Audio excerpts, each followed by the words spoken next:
Halo semuanya, halo rekan-rekan.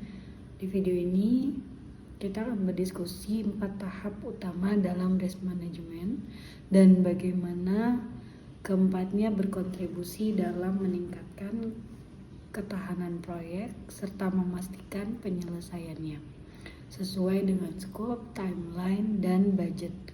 Mari kita bahas. Yang pertama adalah risk identification atau identifikasi resiko. Tahap pertama adalah di tahap ini tim proyek mengumpulkan semua potensi resiko yang bisa terjadi, baik dari aspek teknis, keuangan, hukum, hingga SDM. Metode umum seperti brainstorming, analisis dokumen, dan kajian proyek sebelumnya akan digunakan dalam fase ini. Kemudian risk identification ini berkontribusi membuat tim dapat menghindari kejutan besar dan menyiapkan rencana cadangan lebih dini. Kemudian yang kedua adalah risk analysis atau analisis resiko.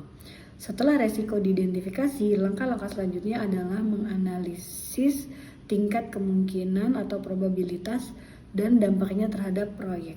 Analisis bisa dilakukan secara kualitatif menggunakan matriks resiko atau kuantitatif, yaitu menggunakan data dan simulasi. Kontribusinya adalah dari analisis ini membantu memprioritaskan resiko mana yang paling penting untuk ditangani agar sumber daya tidak terbuang sia-sia.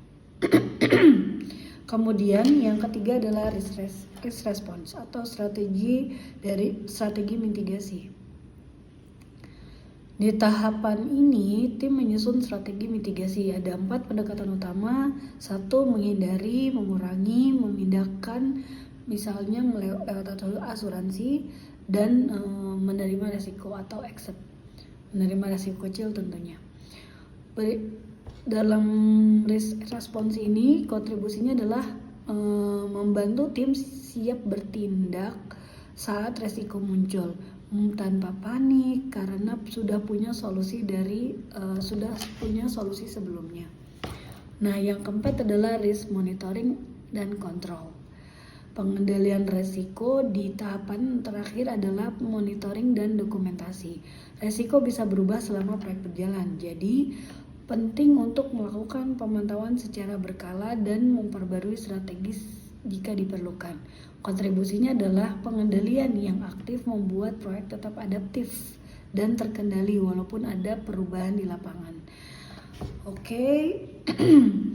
Jadi kesimpulannya adalah kontribusi terhadap proyek dari keempat tahapan ini jika dilakukan dengan benar, pertama akan meningkatkan ketahanan proyek terhadap ketidakpastian, meminimalkan gangguan terhadap timeline dan budget, dan kemudian juga mendukung penyelesaian proyek sesuai dengan ruang lingkup yang direncanakan, dan menciptakan tim yang lebih siap, tanggap, dan profesional. Jadi risk management bukan hanya alat pelindung, tapi juga suatu strategi sukses jangka panjang. Oke, terima kasih sudah menyimak, terima kasih sudah berdiskusi. Semoga video ini membantu saya dan rekan-rekan sekalian dalam memahami pentingnya 4 tahap risk management. Terima kasih, sampai berjumpa di video selanjutnya dan di forum selanjutnya.